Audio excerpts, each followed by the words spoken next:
Halo Sobat Memo, selamat pagi. Kembali lagi dibaca berita, sajian berita terkini dan informatif. Saya Zaki, Dan saya Nafis. informasi terbaru dari Jakarta, Malang, Blitar, hingga Situbondo. Koran Memo X edisi hari ini 5 Februari 2025, langsung saja.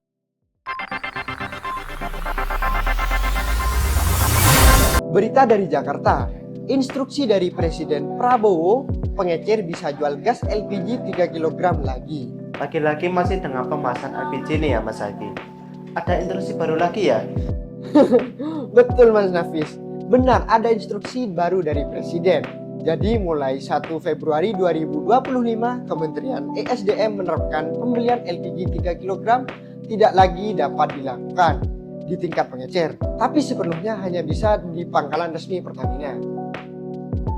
Akibatnya, warga kesulitan mendapatkan tabung gas dan harus mengantri panjang di pangkalan. Ah, benar sekali. Seperti video yang beredar di masyarakat, antri sangat panjang demi mendapatkan LPG ya Mas? Iya, Mas Nafis sempat lihat ya Mas ya? Ya, benar sekali seperti ya.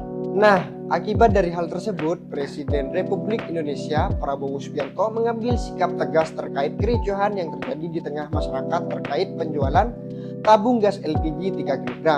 Mulai 4 Februari 2025, seluruh pengecer bisa menjual lagi tabung gas melon. Selanjutnya, pemerintah buka pendaftaran KIP kuliah 2025 mulai 3 Februari sampai 31 Oktober. Program KIP kuliah merupakan bentuk dari astagita Presiden RI Prabowo Subianto dalam rangka pembangunan sumber daya manusia berpendidikan tinggi. Baik Mas, dan setelah pendaftaran tersebut, apakah ada sistem seleksi? Benar Mas, proses seleksi dan penetapan penerima baru KIP kuliah bagi mahasiswa yang sudah mendaftar dapat diikuti pada 1 Juli hingga 31 Oktober 2025. Pada KIP kuliah ini, bantuan berupa pembebasan biaya kuliah secara langsung, serta bantuan biaya hidup yang ditetapkan berdasarkan indeks harga lokal masing-masing wilayah perguruan tinggi, dan tidak lupa bagi mahasiswa harus melengkapi persyaratan yang ditetapkan. Selanjutnya ada berita dari Malang. Nelayan beli es batu dari Probolinggo dan Tulungagung. Cold storage di Sendang Biru dikuasai BOS. Komisi BDPRD Jatim mendatangi cabang Dinas Kelautan dan Perikanan Provinsi Jatim yang berada di Jalan Trunojoyo, Kecamatan Kepanjen, Kabupaten Malang. Kedatangan ini untuk mencari solusi persoalan cold storage dan adanya laporan monopoli alias ada dugaan dikuasai oleh satu bos besar di wilayah itu. Cold storage yang tidak berfungsi di Sendang Biru dan laporan dari masyarakat soal adanya monopoli terhadap pembelian ikan. Hasil tangkapan nelayan itu hanya dilakukan oleh satu lembaga atau satu kelompok. Masih berita dari Malang, tim dosen UMM dampingi Gen Z cegah pernikahan dini. Banyak kasus pernikahan dini yang terjadi di sederet daerah Indonesia. Hal ini mendorong tim dosen Universitas Muhammadiyah Malang untuk memberikan sosialisasi dan pendampingan tentang bahaya pernikahan dini. Ini menarik sekali ya Mas. Memang mengingat isu pernikahan dini menjadi isu serius di Indonesia. Sangat benar ya Mas. Data Kemen PPPA mencatat sekitar 1.400.000 lebih anak di bawah umur 18 tahun sudah menikah di Indonesia.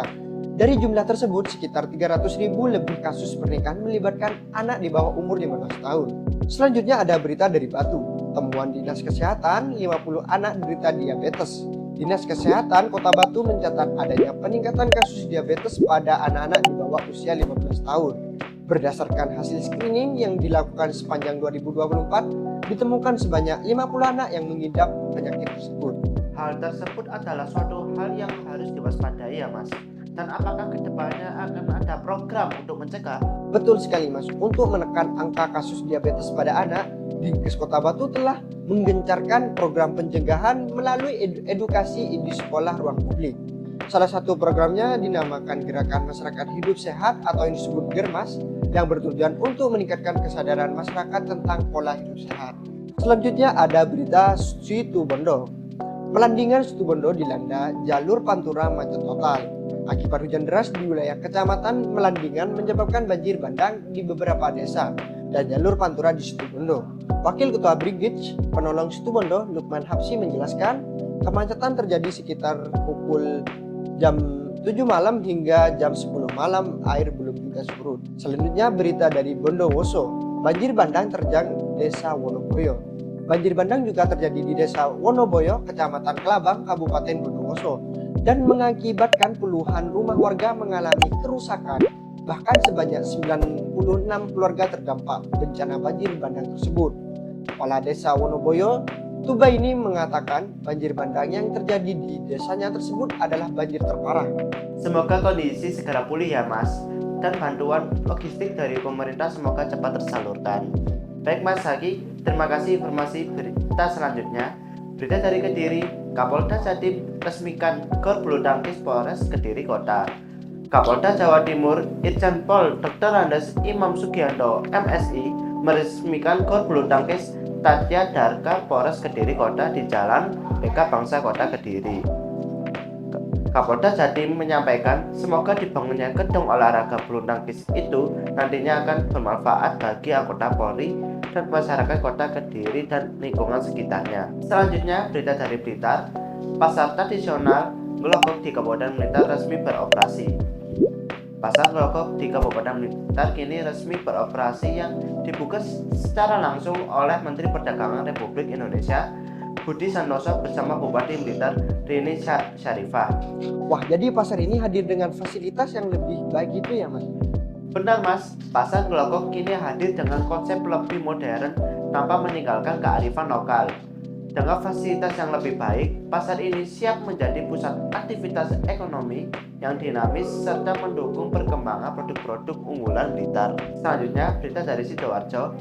PLT Bupati Sidoarjo terbitkan surat edaran mulai PAUD hingga SMP dilarang gelar pembelajaran. Demi memastikan keselamatan peserta didik, PLT Bupati Sidoarjo, Subandi, secara resmi mengeluarkan surat edaran atau SE terkait peraturan pelaksanakan outdoor learning atau ODL atau pembelajaran di luar kelas. ODL yang diatur dalam SE ini mencakup berbagai aktivitas seperti studi lapangan, perkemahan, tinggal bersama masyarakat, karya wisata, magang, belajar di alam terbuka, serta hingga perpisahan sekolah. Berita dari Surabaya, kunjungan kapal pesiar 2025, Surabaya tawarkan wisata sejarah dan budaya untuk turis mancanegara.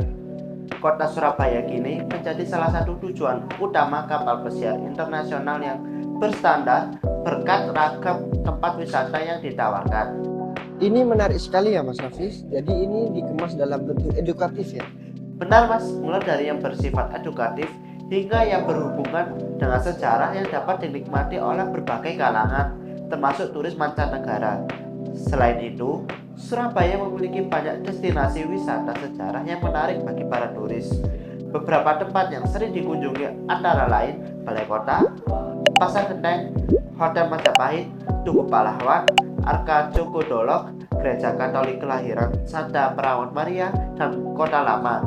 Selanjutnya, berita dari Banyuwangi, gugatan Ali Maki Ali Ruci ditolak MK. Ipung Mujiono sah pemenang Pilkada Banyuwangi. Sidang putusan dismisal sengketa perolehan suara Pilkada Banyuwangi tahun 2024, Mahkamah Konstitusi atau MK memutuskan menolak gugatan pasangan calon Ali Maki Ali Ruci. Dengan putusan MK ini, maka Ipung Mujiono sah sebagai pemenang Pilkada dan pimpinan Banyuwangi. Bagaimana nih menurut Sobat Memo? Silahkan untuk meninggalkan komentar di kolom komentar yang sudah tersedia. Untuk info lebih lanjut, baca harian Pagi Memo X. Sekian berita dari kami, redaksi Memo X. Sampaikan terima kasih.